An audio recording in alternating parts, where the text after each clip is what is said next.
Hello and welcome to TV Talk. On today's episode, we will be discussing WandaVision. I'm Cooper Tennant, and here to give our predictions on the future of Wanda and what our vision of the show was is my panel of guests, Kara Eckert, Matheus Bueno, and Valentino Petrarca. How are you guys doing? And give me like a quick, thoughts on the show. I'm really happy to be here. My mind's blown from the show. I didn't think Marvel could top Endgame, and they did. As someone who personally hates sitcoms, I was surprised how much I love this show. I ended up loving it way more than I thought I would, and I really, really enjoyed it. I'm excited to really do a deep dive into it. Happy to be here too. Keep my Disney Plus subscription worth again. With this show, that kind of caught me by surprise, but in a good way. So Val, I'm actually glad you brought up sitcoms because one of the main parts of this show was the sitcom, and we're going to keep this first bit a little spoiler free, but I do feel like we can discuss that topic because the show has been so popular. I feel like everybody knows that sitcoms were a big inspiration on this. So I'm starting with Val. What were your general expectations for the show, and do you feel like the show lived up to those? So I'm going to say, obviously I will keep this part spoiler free, but it is very, very difficult to talk about the show without getting into spoilers. So it's, because you're right, all of it was unknown. And my expectations was, I'll enjoy a little bit of it. I'll see how I feel about it. I'll see what kind of comes around, because if I'm being honest, in the entire MCU, Wanda and Vision were probably my two least favorite characters originally. And granted, you have to keep in mind in the MCU, you have so many characters, well over 22 characters, all trying to fight for screen time. So you're not going to be able to get as developed characters as you want in a full-length movie because everyone has to have their spot in the sun. Whereas this show, already off the bat, I enjoyed it way more than I thought I would because I was like, oh, these are really interesting, cool characters, because we never really got a chance to just see them be characters, do their thing, but sort of in the context of some kind of world-ending event. So, and then obviously when the show took off and did other stuff, it made me appreciate it even more. I also thought the sitcom aspect was really interesting because it caught a lot of people by surprise. We had never seen those characters, and we're used to seeing them in the superhero environment where you don't get a lot of actual talk, and even this weird strange we have no background at all where you just kind of get thrown into it. I thought it was really interesting the way it played off, and also how it, like you said, at some point it pays off at the end, and they throw some little clues throughout the episodes to what it's leading up to, but we don't really know. And that's their way to keep us watching and keep us invested in these characters. They don't really know what's going on through this format. I really, really enjoyed the whole sitcom because even if you weren't a casual Marvel fan, you could just jump in and be like, what is this? It's very, very adaptable to people who haven't been very interested in the Marvel universe. Like my mother, she's not very into this stuff. And I had her watch a couple of the episodes and she's like, oh, this is actually really cool. How they're able to blend this. So it's not you do need to know some of the background, but it's definitely adaptable to other people who haven't been able to experience the Marvel universe in a way so it's sort of what I'm trying to say is the show's pretty much a universal jumping port for people to be these are just two characters, and it doesn't have to be in this Marvel superhero event. You can just bring in the sitcoms, and it just is such a universal thing. To kind of go off of that actually, I completely forgot to mention this, but that's a great point. I was talking to my dad about the show, and my dad, he loves superhero stuff as well, but he's a huge sitcom fan.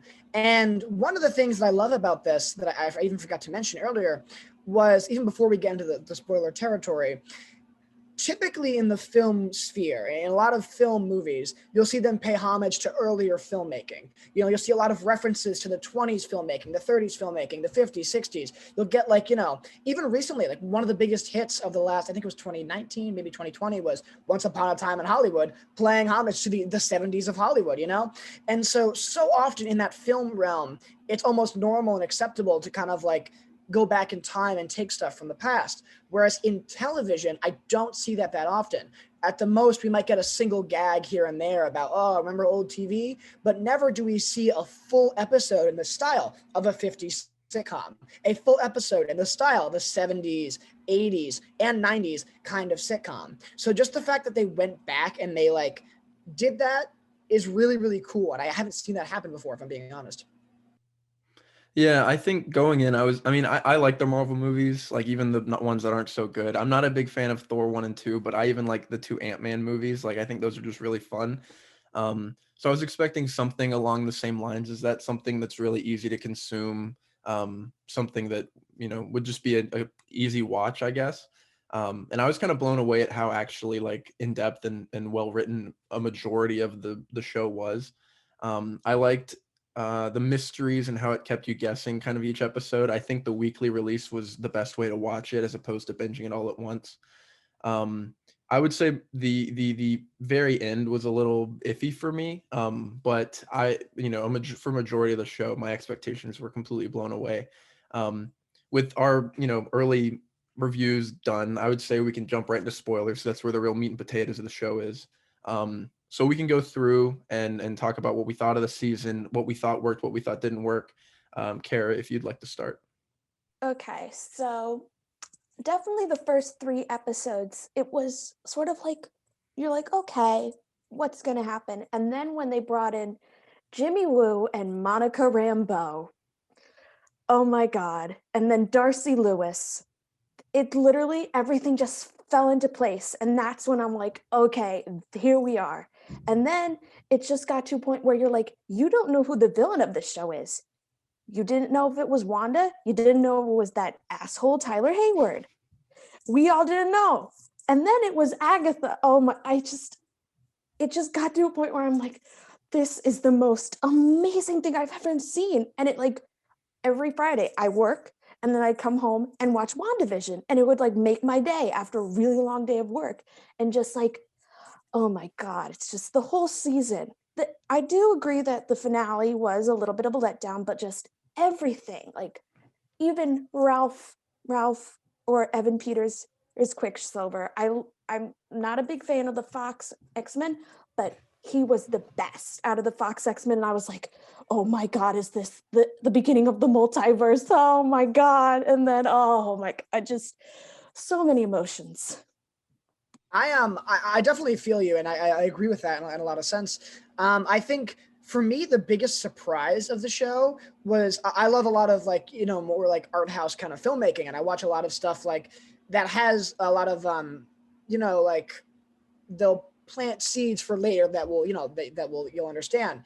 I was surprised how quickly the show resolved the initial questions. So if you remember episodes 1, 2, and 3, they had things like the beekeeper, the drone, the radio, and then instantly in episode 4, every single mystery of the show is solved. And I haven't seen that happen very often. Typically when I watch TV shows, they keep a few mysteries every now and then for the end or for the final viewing. But I was kind of surprised how quickly they wrapped it up. And it worked really well, because then at that point I was like, oh, well, now I have no idea where they're going to go from here. They've solved all the answers. What's next, kind of thing. I will say, though, Cooper, I'm going to disagree with you on this one point. You said that you loved how it was episode by episode weekly, and that like it was that sort of thing. I like that personally too, but I know for a fact, I know at least 5 people offhand that stopped watching the show after episodes 1 and 2 or 3 because they just didn't like sitcoms. And they're like, oh, it's just a stupid sitcom thing. You know what I mean? Like, granted, we're film TV majors. We have the patience to go through and be like, okay, let's see where they're going. I know there's going to be a larger narrative here. A lot of people don't have that kind of patience. You know what I mean? Like, I'm not saying, oh, if you're not a film major, you won't get it kind of thing. Like, but by no means. All I'm saying is, a lot of people that I know were not patient enough to like see where they were going with this. Granted, I think it was perfect. I loved the timing of it, but I think if they had just dropped the whole series, like boom, like here's episodes 1 through 9, that would have kept a lot of people like, oh, there's an end in sight. I'll finish this at some point, But just in terms of marketing, I think that wasn't what I enjoyed. I was actually kind of a fan also of the weekly release. I get it that you said that a lot of people, like, it might throw a lot of people out, but I like that it had its flaws and its good things, because at the same time it kept people watching, and like at least it kept me engaged, and I was able to like go back to it. And also it allowed for like, since it's the first time they're doing a show, and like as a Marvel used to see movies, it allowed to like us spend more time with these characters and like learn more. And also what I thought was really interesting was how they like blended all these genres, kind of like, not just by moving decade by decade, but also like having the mystery aspect, like Val said, and having the sitcom and everything. And I know that might seem a little confusing at first. As you go through it, you see this balance between like, the people who are stuck in the hex and like having like don't know what's going on, their personal lives there, and then you have the people outside where sword, where they kind of go back and then look back into the impacts that these movies have, such as Endgame and stuff. And I think the weaker release allowed us to like go back and forth between these two dynamics. I do think it was really interesting though that they like solve all the mysteries at the beginning, like towards the beginning. A lot of people criticize that, but like you said, it kind of allowed for it to like add more to like what we were expecting. But one thing that I noticed though is that ended up, this aspect also ended up people theorizing, created like big expectations, huge, like into like how is that going to lead up to the future of the universe, and kind of taking the focus out of the show itself and these characters. So I think that was the biggest letdown for a lot of people, is that because of this weekly release, people ended up theorizing and like kind of trying to dissect every single piece of like information that was given, look at everything. And I think that was a little blown out of proportion, but it still like, gave its traction and people kept watching. And at the end of the day, that's kind of their goal. But yeah, I think there's pros and cons to that. I agree. I think that it's hard to analyze this show without taking my own like personal enjoyment sitting down every Friday to watch it. And like the week building up to it, just wanting Friday to come around so I can have at least, either I'll have more questions or I'll have some questions answered. I do think that if they would have done it all at once, there would be a lot less theorizing because you just have the answers by the end of it. But kind of like how Kara mentioned, like with Ralph being, well, I guess Evan Peters, Quicksilver from the Fox universe, like being thrown in, I think everybody just thought that it was going to be a way for them to introduce the Fox characters into the MCU now that Disney owns Fox. So with that, being kind of a boner joke in the end was a little disappointing. But I do think that overall, I really, really loved the season. I'm not sure what else Marvel can do in terms of like this semi like nonlinear storytelling and like kind of a mystery show, like something that isn't just like people punching each other and shooting lasers at each other for 9 episodes or whatever. But if Marvel has more I guess creative energy in terms of making shows that are this engaging and creatively fulfilling for the most part. I can't wait to see what else they're gonna do, and I think this show was an amazing leaping or stepping off point for the future of the MCU. We're gonna go through real quick, and we're gonna say like what our favorite episode was and what our least favorite episode was. I'll start off this one. I think me personally, my favorite episode was probably I don't remember if the episode with the dinner sequence was the first episode or the second one. I think it was the first episode. I think what did it for me was I grew up watching like I Love Lucy, that kind of stuff. So I really love like 50s era sitcoms. And those episodes are full of that kind of stuff. And I feel like the dinner scene in the first episode, because the entire episode is completely normal up to that point, like just a normal sitcom, and then at the end when his Vision's boss is like choking on the dinner or something, like the wife turns to Wanda and is like, do something, like why don't you do something, and they cut to like the entire episode had been shot as if it was like a in studio sitcom, which it was. So the camera breaking from the traditional like 3 setup cameras to like actually zoom in and get closer to the characters, it felt really meta, and it was a really cool watching experience because you feel a genuine sense of like discomfort um with such a weird break, and I feel like that kind of thing for me roped me in, like having the first 2 episodes only having 1 or 2 genre breaking moments. I felt like that really sold the show for me. Like I loved that. I have a lot of friends who weren't big fans of that, which is fair, I get it. But I think the first episode is probably my favorite. My least favorite, it might have been the finale, just because of the expectations going in. I feel like it was a good finale, and I like Wanda's story, and I like Vision's story, and I like the kids' stories. But all the other side characters, except for Agatha, because I really like her too. She's amazing. Catherine Hahn killed it. She was by far the MVP of the show. But I feel like a lot of the smaller characters, little side stories, didn't wrap up in the way that I mean, I wanted them to at least. So that's what led to me disliking them a little bit. But Matheus, what was your favorite and least favorite episode? I actually have like I'm a little undecided between a favorite episode because I really like both, which are really different episodes. I really like the Halloween episode, which we get like more of a look into this character Pietro, which we later find out to be Ralph.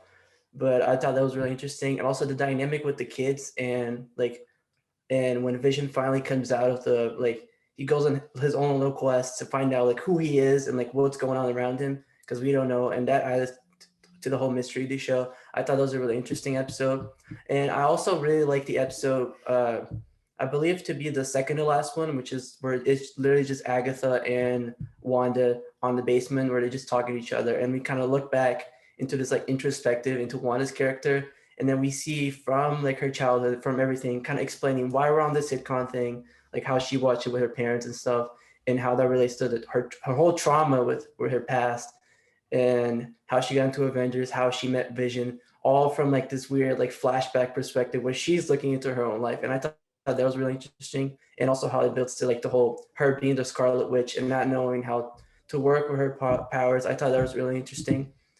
And I believe for least favorite, I would also like to say the finale, which was also like a little bit of a letdown because, you know, we have all these like really interesting playing with, especially after one of my favorite episodes before the finale being like looking back into this character. We go into this final episode where we have the new White Vision come in and we're like, well, how are they going to use that into the show? And then it's literally just a fight between Vision and the other Vision, and then a fight between Wanda and Agatha, and then they just kind of wrap up from there. We're leaving like really interesting plot points, really interesting connections that we had before a little to the side while trying to like look more to the future and have this like big fight scene and like, you know, to kind of match what other Marvel installments have done before. So for me, I'm going to say favorite episode hands down is the one right before the finale that Matheus was just talking about, where obviously I loved Wanda as a character in the MCU, but I always felt she was more on the side of a two-dimensional character. I mean, yes, they talked about her backstory, and yes, they like explained a little bit about who she was, and like obviously the death of her brother Pietro and stuff, but like actually seeing her parents and the Tony Stark bomb and waiting for that bomb to go, seeing the effect of Pietro's death on her, you know, seeing Vision comfort her. Also, again, obviously it's tough for every character to get their own screen time, but I never believed the Wanda and Vision relationship for a while. Obviously throughout the show WandaVision, I grew to love it and accept it. But in the MCU specifically, I was like, that's kind of a weird pairing. And then that episode, it's like, oh, they're perfect. That makes so much sense. Like for me, it took a two-dimensional character and made it three-dimensional. And it really, really added a lot of character to Wanda, and it explained her motives perfectly. Least favorite is hands down the finale for one reason in particular. I am a huge fan of the Fox X-Men. Personally, if we're counting like X-Men, you know, Days of Future Past and First Class, I like that better than any MCU film ever. Like if you could put all the MCU films together, I think First Class and Days of Future Past are way better than those. That being said, as a huge X-Men fan, the way they did Quicksilver was dirty. I hated that. I hated everything about that. Ralph Boner, stupid. They sacrificed Quicksilver for a boner joke. It made me so just infuriated, but those are probably my favorites and least favorites. Val, I definitely agree with you on the series finale. Yep, I definitely agree because Quicksilver from the X-Men universe is my favorite, and I love Evan Peters. I'm into American Horror Story, and he's great on that. And pretty much his character brought a lot of levity to the show, which I didn't see. But I think I have a tie between my two favorite shows, which was episode 4 and episode 7, mostly because we get to see Jimmy Woo and Monica Rambeau. Especially like to highlight in episode 7, Monica Rambeau's turning into what people are saying is her superhero character. And you just see her going through the barrier and you hear her mother and Carol Danvers or Captain Marvel. And then you just see the glowing eyes. And I'm like, thank you. The best character has gotten superpowers. The world is saved. Like, my mind was blown. I think that was a perfect way to introduce her, as I think her superhero is like Photon or something.